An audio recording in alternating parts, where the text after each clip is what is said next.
Shalom, shalom. Hi, this is Vessel once again. Look, when I say back to back, I'm talking about the bloodline watching each other's back.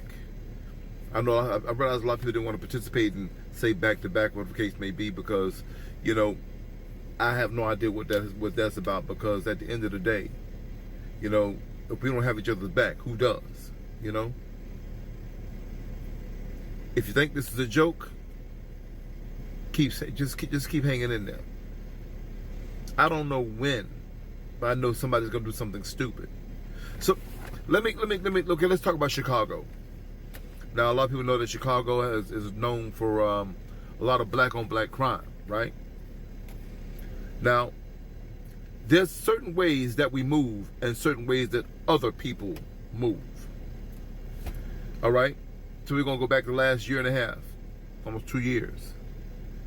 When they say they were shooting from the grassy knoll, they're talking about they were shooting from a wooded area into across the street into an area. Now, we don't go in the woods and then shoot out of the woods. That's not what we do. And then when they don't mention the race of the people, give you a good idea who they are, it's a bunch of black people that got killed for some white boy. Period. Because we don't shoot from the grassy knolls. We stand in the street. Other thing they don't do. When black people don't do stupid stuff, like shoot into a crowd or whatever, trying to get somebody, they'll shoot. They might even hit 3 or 4 people. But when they get done, they get in their car, whatever way they're going to do, and they try to get missing. They get between the paint and the walls. They dip, they haul ass, they jet. You get what I'm saying? They try to get out of there. They don't go somewhere else to another corner and shoot a couple more people. Go to another corner, shoot a child, go somewhere else and shoot somebody else. They don't do that. We don't do that, period. Because they try to get missing. But you know who does? Generally, that's what they do. But we act like, we don't understand what's going on. Okay?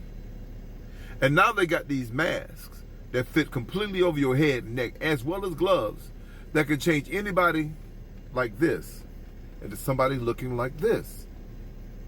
And you can barely tell.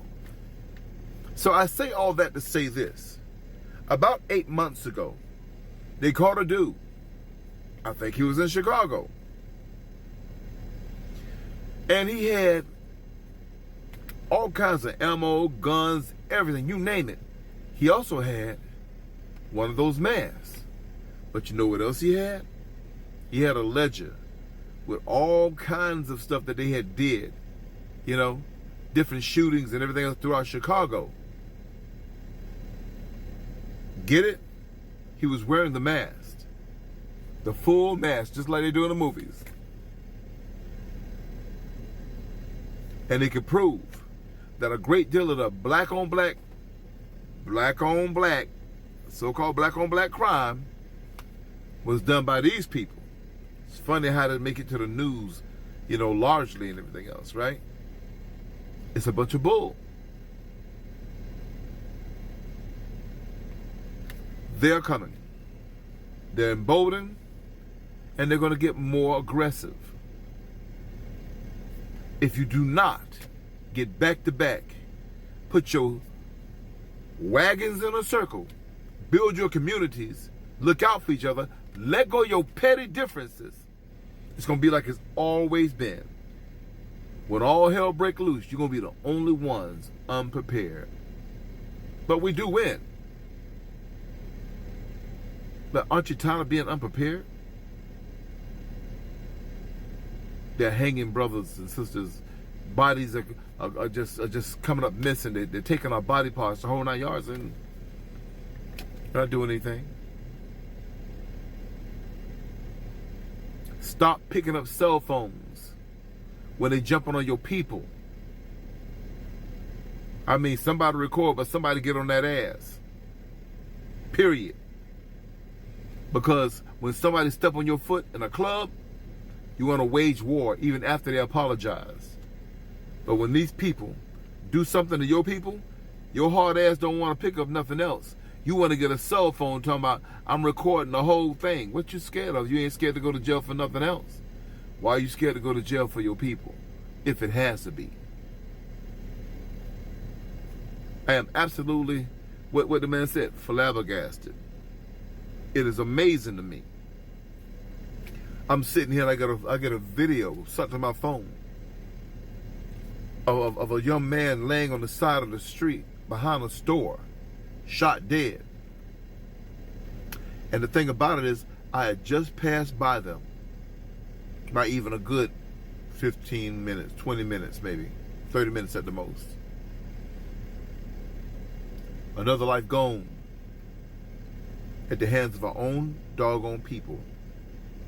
Or was it?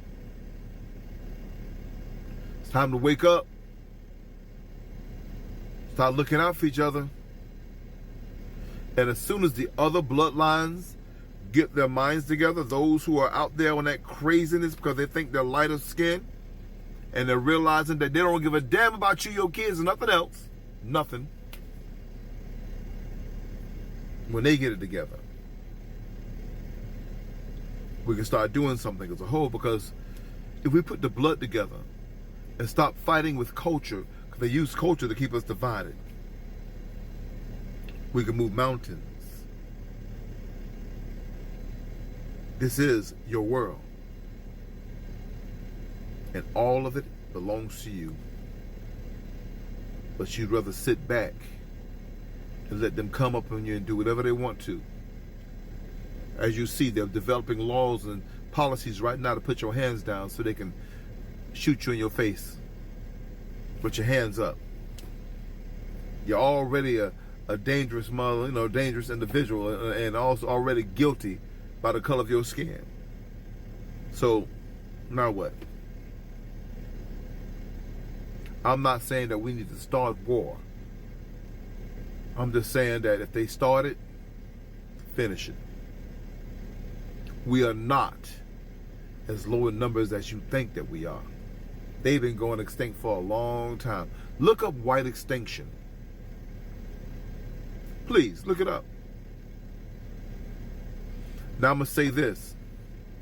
I do not believe that everybody that's are bad people. I just don't. Now, I know what the Word of God says. We suffered as a whole. They will have to deal with what they got to deal with. But that's according to the Word of God. But I don't believe everybody's bad. Just like I know that everybody here is not good. So for all of us here who understand where I'm coming from, please get back to back. Put your communities together. This life you save might be your own, your kids. You can't do it by yourself. Dude talking about, I'm just going to worry about my own front yard. Dude, you can't do it by yourself. You need community. You need people of the same mindset. Seeing areas and angles that you can't. Like you can see over there where they can't. It's time to get back to back. Whatever petty issues that are out there, drop them. And for those of you who are going to play stupid as hell, because I know 2/3 of you are, according to the word of God, God help you. God help you, really. Because you're a problem. But you won't be my problem. Because as far as I'm concerned, if you're 2/3, that's you. I'm more interested in the people who are interested in their community and not just being selfish. To Yahshua be the everlasting glory. Get back to back.